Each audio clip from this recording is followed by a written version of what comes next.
Seja bem-vindo à Cultura Tecido de Plantas. O meu nome é Sérgio e nessa videoaula de hoje nós vamos dar continuidade ao nosso estudo sobre os meios nutritivos. E o que nós vamos fazer agora é estudar uma parte específica deste meio de cultura. Mas para compreendermos isso, nós vamos lá para dentro e entender isso com mais profundidade. Nós estamos estudando os meios nutritivos, que na verdade nada mais é do que o próprio meio de cultura, ou seja, aquele substrato onde as plantas vão crescer.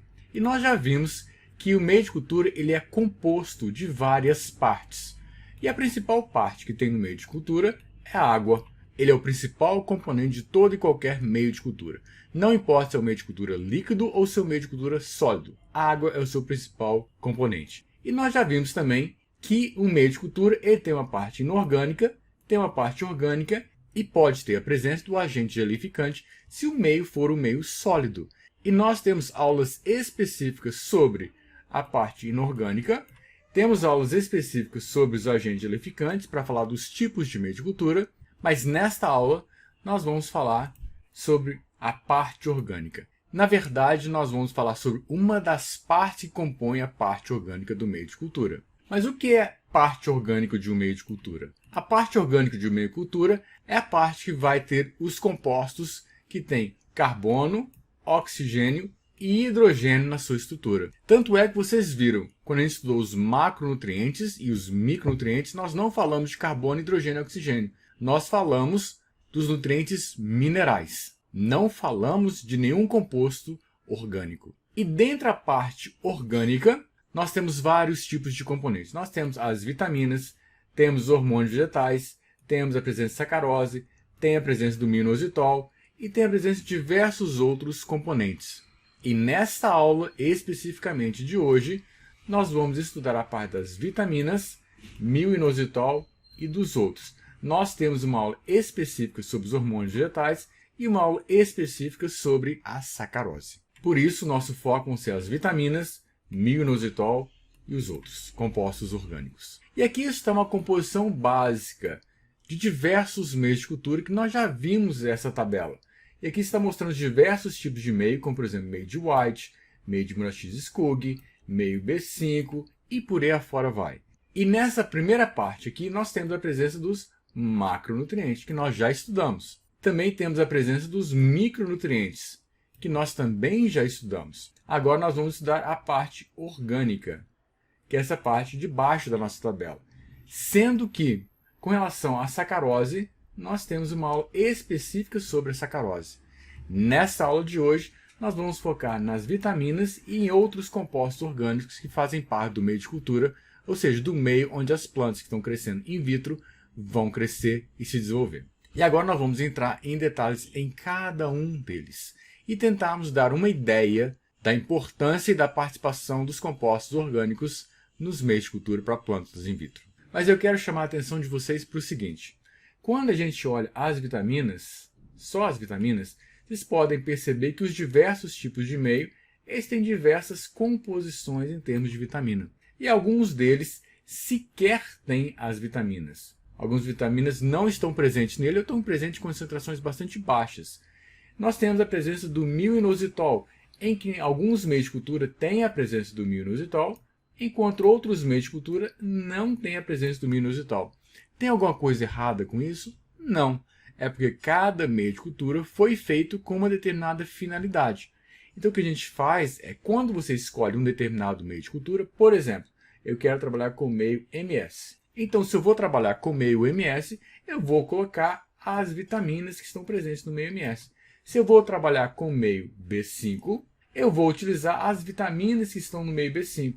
Se eu vou trabalhar com o meio de White, eu vou colocar as vitaminas do meio de White e não vou colocar inositol.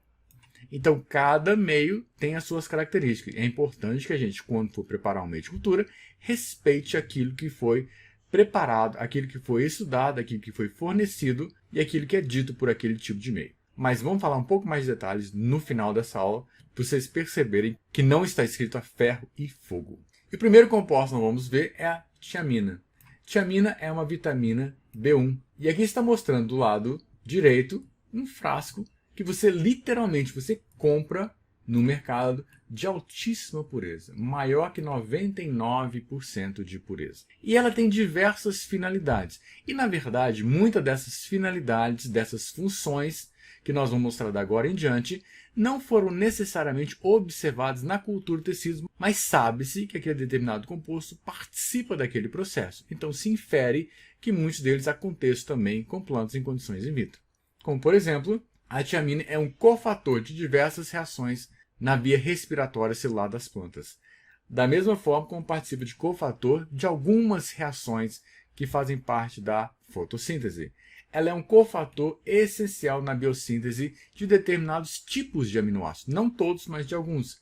Da mesma forma que ela participa da biossíntese de terpenoides. Terpenoides é uma classe de metabólitos secundários extremamente importante para as plantas. E dessa forma, conseguiu-se observar em determinados experimentos que colocando tiamina havia um efeito positivo para o crescimento e desenvolvimento das plantas naquelas condições in vitro. Então passou-se a utilizar. Tudo que nós vamos mostrar para vocês foi experimentalmente comprovado. Piridoxina é a vitamina B6. Aqui está mostrando do lado direito a piridoxina que você compra no mercado. Você compra numa loja que vende reagentes para bioquímica. E quais são as funções da piridoxina? Das funções que nós sabemos, que estão registradas na literatura científica, ela participa da biossíntese de determinados aminoácidos durante o processo da fotorrespiração. O que é fotorrespiração? É quando a enzima rubisco exerce sua função oxigenase ao invés de exercer sua função carboxilase. Ela participa da transaminação na formação de aminoácidos aromáticos. O que é transaminação? É passagem do grupamento amino de um determinado aminoácido para outro. E como que isso acontece? É porque no ciclo do nitrogênio há a formação de determinados compostos que têm nitrogênio e agora esses aminoácidos sintetizados eles vão compartilhar o grupamento amino com outras moléculas orgânicas para formar os 20 tipos de aminoácidos essenciais que as plantas precisam. E ele também participa da biossíntese de alcaloides. Alcaloides é também um grupo de metabólitos secundários extremamente importante e que tem uma característica. Ele apresenta um anel heterocíclico. O que quer dizer um anel heterocíclico? Que tem uma molécula diferente de carbono, hidrogênio e oxigênio. No caso aqui, ele tem a presença de nitrogênio. Ácido nicotínico é outra vitamina que é recomendada por diversos meios de cultura. Aqui está mostrando a estrutura do ácido nicotínico e aqui o frasco que você literalmente compra no mercado. Quais são as funções? Dentre diversas funções, uma que nós chamamos de atenção é para a biossíntese de alcaloides, essa classe de metabólitos secundários que as plantas apresentam. Em outras palavras, a tiamina, a piridoxina e o ácido nicotínico são os três principais tipos de vitaminas que são encontrados na grande maior parte dos meios de cultura. Alguns têm mais, outros têm menos, alguns nem têm. Então você precisa buscar na literatura qual a composição daquele meio para você adicionar de acordo com a necessidade. Outro grupo de substâncias que você vai encontrar no meio de cultura é o mio-inositol. O mio-inositol você compra no mercado e ele é um carboidrato. E onde é que ele participa no metabolismo, na fisiologia das células vegetais? Ele participa na biossíntese das membranas celulares. Então, é extremamente importante no processo de formação de novas células que as membranas sejam formadas da melhor forma possível. E mio-inositol participa desse processo. No entanto, vocês vão ver determinados meios de cultura que não recomendam a utilização de mio-inositol, porque aquele meio foi desenvolvido para determinadas culturas que não havia necessidade da presença do mio-inositol. Existem relatos na literatura da participação dele na biossíntese de parede celular. São indícios. E também a participação dele na conjugação de auxinas. O que quer dizer conjugação de auxinas? As auxinas, para estarem funcionais, elas têm que estar na forma livre. Se elas se ligam a um determinado composto, a auxina sai da sua forma funcional e vai para uma forma inativa. E esse processo dá-se o nome de conjugação. O mio-inositol, mais especificamente o inositol, ele atua como um conjugante para as auxinas, ou seja, ele diminui a quantidade de auxinas ativas dentro da célula. Isso acontece através de um processo enzimático. Então, quando a célula precisa, ela faz esse processo de desconjugação, libera as auxinas que ficam na forma livre, ativas, e elas vão ter suas funções. De agora em diante eu vou citar alguns, mas não vou entrar em muitos detalhes sobre a sua funcionalidade. Só vou dizer que eles existem e mostrar alguns para vocês. Vocês vão ver a presença de glicina. Glicina é um aminoácido, tem um grupamento amino e tem um grupamento ácido. É um aminoácido, é o aminoácido mais simples que existe. Em algumas culturas, glicina se mostrou favorável ao crescimento daquele explante naquelas condições. Biotina é um outro composto que você compra no mercado e em alguns experimentos verificou-se que a biotina participa de forma favorável ao crescimento daqueles explantes em determinadas circunstâncias. Tudo é baseado em experimentação. E muitas das vezes não se sabe exatamente como que aquele composto atua, mas sabe que colocando ele no meio de cultura, você tem um benefício para aquele tipo de técnica que você está tentando desenvolver. A mesma coisa com ácido fólico. Também participa como um dos componentes essenciais em diversos meios de cultura. Mas agora eu quero chamar a atenção de vocês para alguns outros que não estão listados como componente básico de nenhum meio de cultura daquela tabela que foi mostrada para vocês anteriormente. Como, por exemplo, carvão ativado. Mas o que é carvão ativado? Carvão ativado nada mais é do que um carvão em que ele é pulverizado. Ele é purificado e pulverizado. E você pode adicioná-lo ao meio de cultura. Não é pegar um carvão de churrasco e bater ele com uma pedra, com um martelo dentro do saco plástico e utilizar aquilo. Não, ele passa pelo processo de purificação. E carvão, ele é utilizado em várias circunstâncias, como, por exemplo, ele ajuda na purificação da água.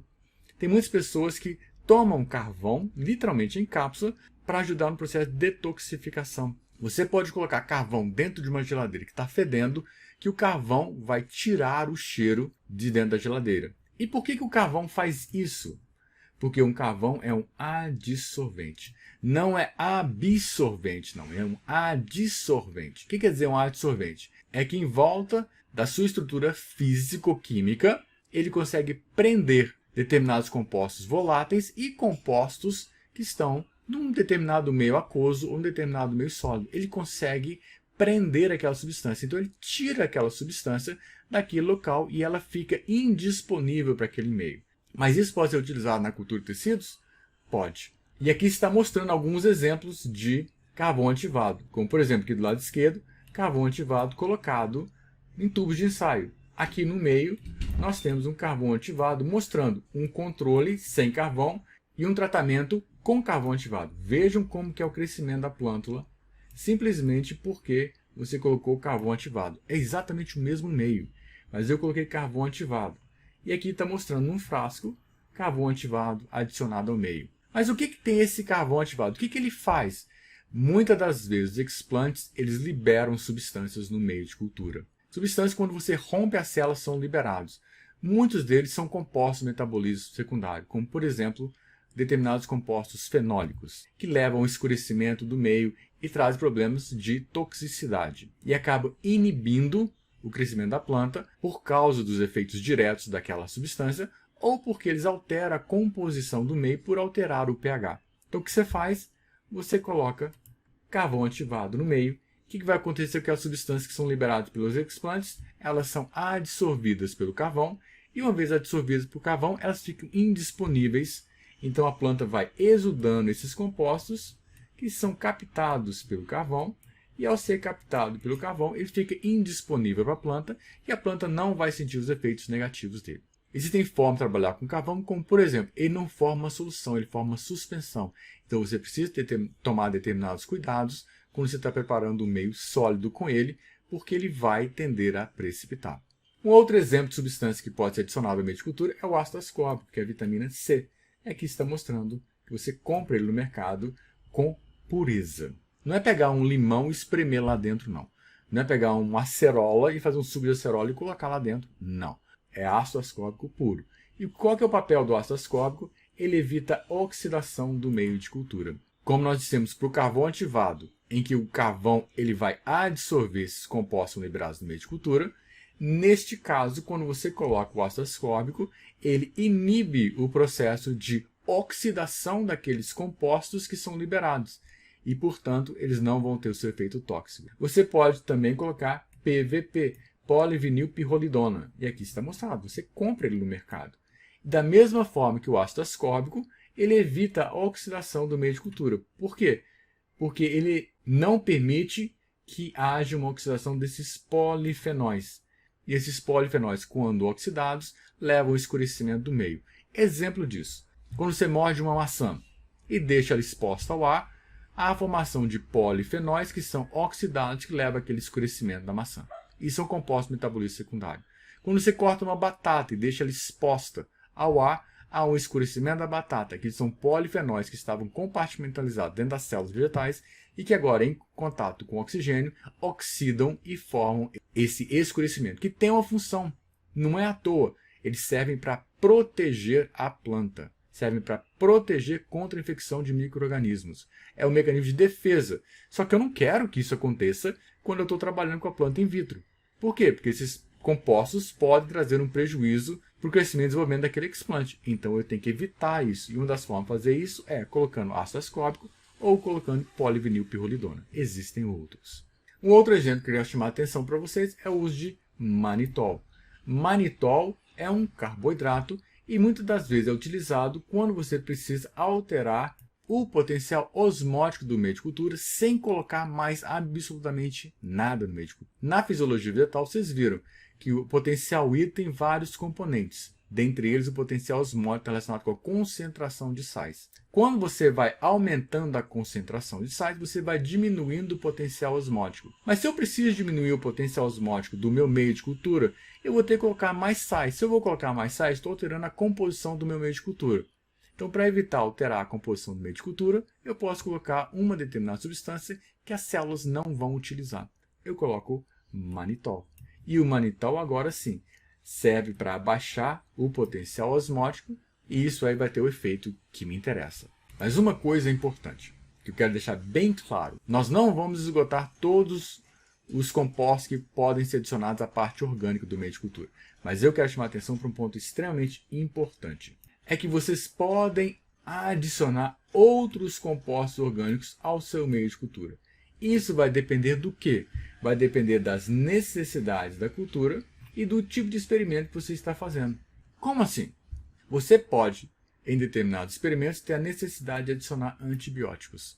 Porque você tem um problema de crescimento bacteriano indesejável, então você talvez tenha que adicionar ao meio de cultura antibióticos para evitar a proliferação desses micro-organismos. Você pode adicionar ao meio de cultura.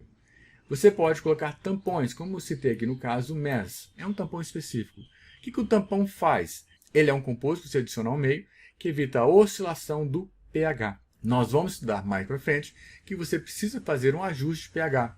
E para evitar, então, que haja uma oscilação muito grande do pH ao longo do tempo, porque à medida que as plantas vão absorvendo cátions e ânions, vai se alterando o pH na rizosfera, ou no espaço ao redor dos explantes. Então, o que a gente faz, você pode colocar um tampão que vai evitar essa oscilação dentro de um determinado limite.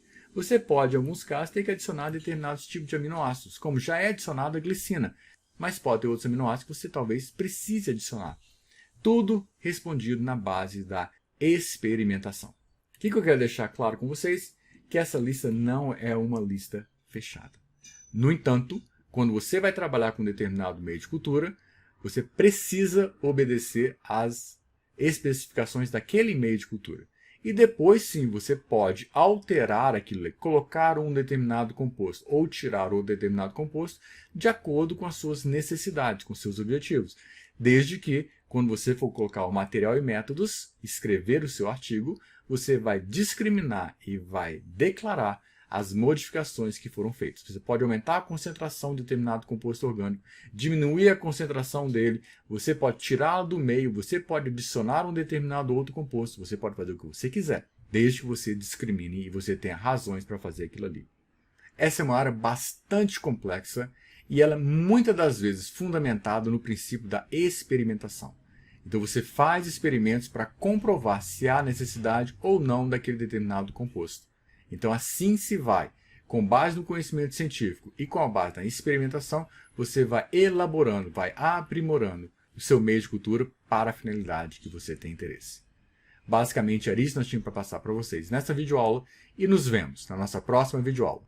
Até a próxima!